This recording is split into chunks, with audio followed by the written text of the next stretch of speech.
Yeah, so like how are you doing right now? I'm all good. I'm back in India right now. Okay. So like what are you up to these days, with the break going on, and where are you right now? Like if you don't mind me asking.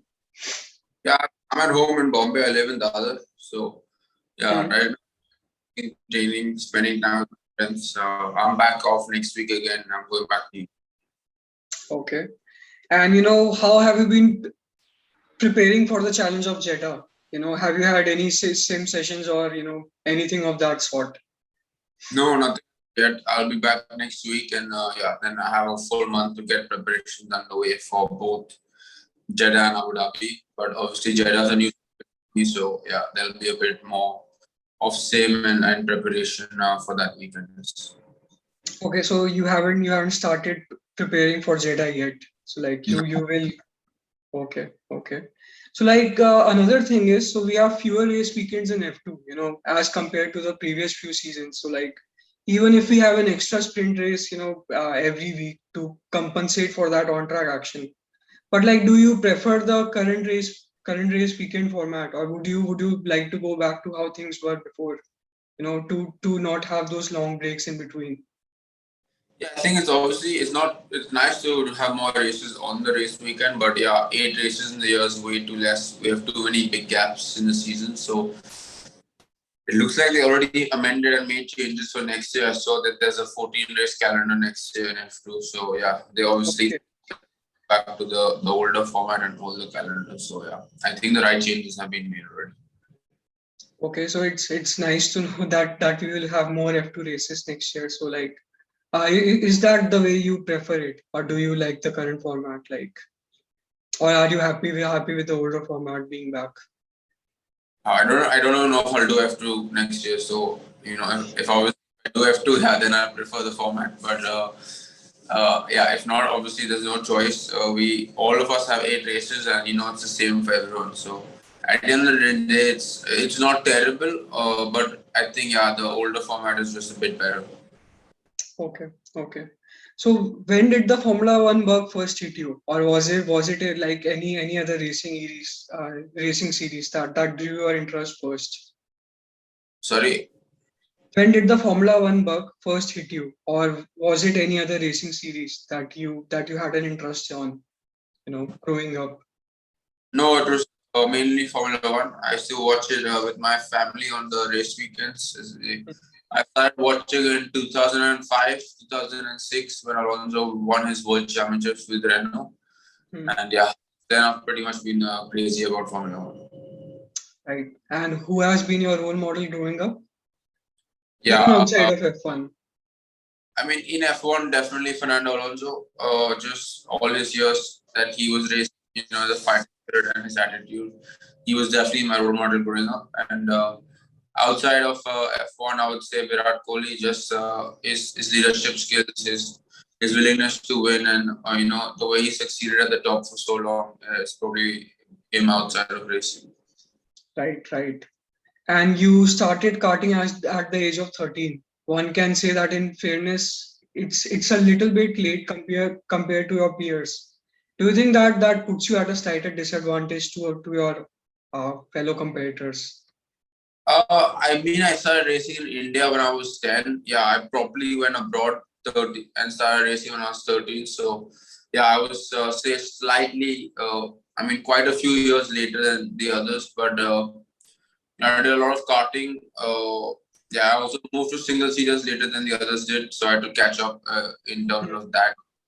But all in all, I don't really feel like I've been at any disadvantage. I've done plenty of days in karting and in cars now, for that not to bother me at all. Right. And what does India need to do to make karting more accessible? There are no real hubs of karting in India. So like, what does India need to do to make it more accessible? I think it's a very difficult thing to. Obviously, everyone knows that racing is an expensive sport. So I Hmm. think to make it more accessible, there obviously needs to be more sponsors and more people willing to help, say, young kids to get into not even F1, but just into karting itself. Uh, Hmm. very pick up sponsors until you prove yourself and So all in all, it's a difficult question to answer. I think maybe I think right now Mumbai Falcons are like they're doing like what Forstner did back in the day, the 1 billion hunt. I think something like that, which allows everyone to enter for free, and then they pick out the best talent. I think that sort of system does work out. That is also right. And another thing is you are probably the biggest name in motorsports from India right now. So like, do you ever feel the pressure of that, or the weight of expectations, from the media and from the motorsports community in India in general? Not really. Obviously, there's pressure on me to go into Formula One, but it's not that easy. I think even if you do really well in F2, sometimes you don't get the opportunity. So I think you need to be there at the right place at the right time. And right now I'm just trying my best in Formula Two, and I leave it to my management, my father, and everyone else around me to push for me to get into Formula One. Right, right. Did you ever, as a fan, think that F1 came to India a little bit too early with the Indian Grand Prix in 2011? You know, Not really. I think obviously at the time it was well suited, and everyone was looking forward to it. Unfortunately, yeah, the event a few years later didn't continue, but there's nothing like it came too early or anything like that. I think it came when it had to come, and hopefully in the future it comes back again. so like, do you really think it is the time for F1 to to look at India as a serious sporting venue, to I don't hold an know. F1 race? Yeah, they consider it to come back, but obviously I don't know how everything works in terms of how you get the venue and stuff. But yeah, I think it'll be good for India for F1 to come back. Right. Yeah, so Jehan, like, even talking to you right now, you are a calm and a courteous person. You don't really get into much controversial stuff, and you don't really swear on the radio, which I think is a little bit of an anomaly in the world of F1. So like, what are your views on that, and what is the reason, behind you being like this? I don't really think about that too much into detail, but I think I've just been born and brought up in a place where I have to respect everyone around me to respect myself. So, and in general, my nature is pretty calm. I do get frustrated sometimes, but that's part and parcel of sports. But yeah, even though I drive in Formula 2 and I'm India's next prospect in the F1, I'm still just, at the end of the day, I'm a normal person living my life. So, me, there's nothing special about me. I just try to be as normal as I can, and that's the way I like to live. Yeah, talking about being a normal person, do you have a lot of hobbies outside of F1, outside of F2, outside of motorsports in general? Yeah, I like playing a lot of sports in general. I used to play football, but after I hurt my knee, I stopped playing. I still play badminton, table tennis, squash, quite a lot. So yeah, in general, I'm a sports maniac, and I just like to play sports when I get the. Right. And does your team ever get worried, like, you getting injured in any of your sporting activities? Some of the F1 drivers like Kimi Raikkonen, they love a lot of adventure sports. So, has it ever been a bone of contention for your team? I think sometimes it just depends. So some teams they do put in your contract they're not allowed to like skydive, ride motorbikes, ride dirt bikes. So I think it just depends on the contract you're giving. Right. But apart from that, I think you need to just be careful yourself. You can't just stop living your life entirely. I think you need to, take risks. Not risk, but I mean, not take stupid risks, but still enjoy other sports and just make sure you be careful. Right. Coming back to F2, so Yuki Tsunoda or Dan Ticktum, who would you pick as your ideal teammate? I mean, I don't want to. There's no real answer. I don't want to get into any controversies. So there's not like an ideal teammate. Both of them are super quick, and Right. in a junior formula, whoever your teammate is, it doesn't really matter as much because you're you're not employed as such by the team. So it's just you race itself, and that's pretty much it. So it doesn't really matter to me who my teammate is. Fair enough point. So, but who has been overall the most competitive teammate of your career? Most competitive would be Lando Norris. So obviously, I was his teammate in karting. Then we were teammates in cars for a few years. So yeah, definitely, he was the best teammate I had overall. Yeah, and how was it like competing against Ferrari Juniors, Robert Schwartzman, and Marcus Armstrong in F3? Like, how much confidence did it give you? Yeah, obviously that was a very good season for me with Brahma. I was fighting for the championship till the last round. But I think it just gives me confidence that when I have the right package and everything and things going well for me, then I compete at the front. It's just about being more consistent. I showed again in the last 2 races that I was on the front row twice, so I do have the speed in me. It's just about putting it together. Right. So 6 years ago, you had a crash in Formula Renault 2 series. So your car was upside down on the barrier. So like these crashes are very tough for racing drivers. So tackling a high speed corner once again, did you have any fear or apprehension in your mind? You know. I mean, yeah, it took maybe 1 or 2 laps to go around that corner, at full speed again. But it's sort of those things where if you don't get hurt, it doesn't really bother you that much. Crashing is part of our sport. Now we take safety for granted, so we just sometimes we crash. Really doesn't bother us too much. We just jump back in the car and we go again. Back in the day, if you had a high speed accident, more often than not, you could really hurt yourself. So yeah, nowadays, honestly, it doesn't really bother me at least that much. Like I said, part and parcel of the sport.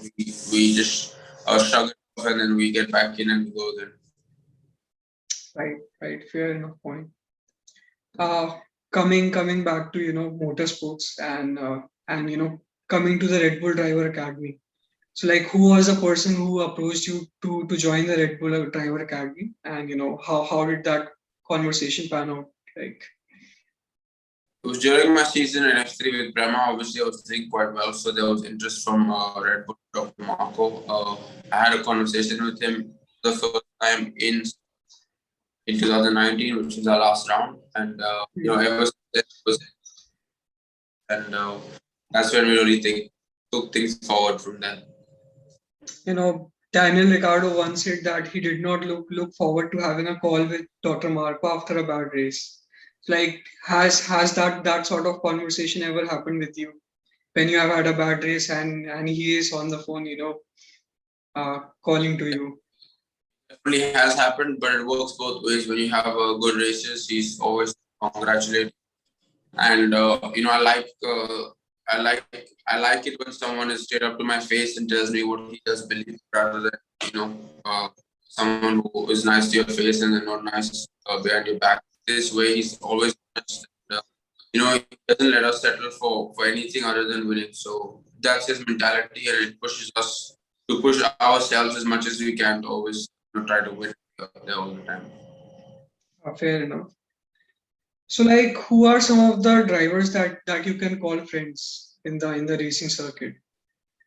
I have a lot of friends. I would say I get along really well with Marcus Armstrong and Yuri Vips. Hmm. Yeah, they would be my closest friends in also Lando Norris, but now with his busy calendar, we don't really get to hang out as often as we could earlier. But yeah, in F2 it would be Marcus and Yuri. Yeah, so Lando Norris is someone who is very fond of sim racing. A lot of F1 drivers, George Russell, Max Verstappen, they have taken a liking to sim racing. Do you also indulge yourself in sim racing? Not too much. I think in racing sometimes you do so much stuff going on the track. There's so much stress. Sometimes the last thing you want is to get back at the simulator and drive. I think I use the simulator more to prepare for my race weekends and to get the best preparation possible. But apart from that, I don't use it too much. Apart from if my friends are home, we use it.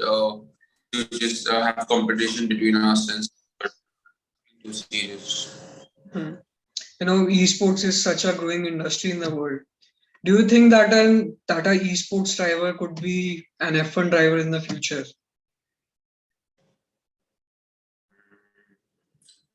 I don't really know. I don't think it's the same thing at all. It's completely different driving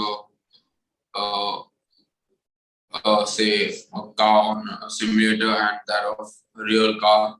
But I think it's possible for an esports driver to then go into go-karting. If you can drive a car fast on a sim, there's always a chance you can drive a race car fast. So it's possible to go from esports to F1, but it's definitely possible to from esports, say maybe karting and go on from there. I don't think you can. It's possible to go to F1 from esports. Fair enough. So coming back to driver friendships, like Mick Schumacher is someone who has raced quite a lot in India. So did you ever have any interactions with him in India with Mick Schumacher? Yeah, we spoke quite a few times, but it's not like we're close friends or anything. But we respect each other, we talk to each other, and that's about nothing. Right, right. And how about your plans for next season? Nothing really decided. If it's entirely up to me, I would like to do another season in NF2. But I don't really know for sure. It just depends on what Red Bull wants to do with me. What's the right choice for my career? Jehan, that is it from our side. We are very thankful for for you being a part of this. So good luck for your season, and yeah, that's it. Thank Thanks a you. lot. Thanks a lot.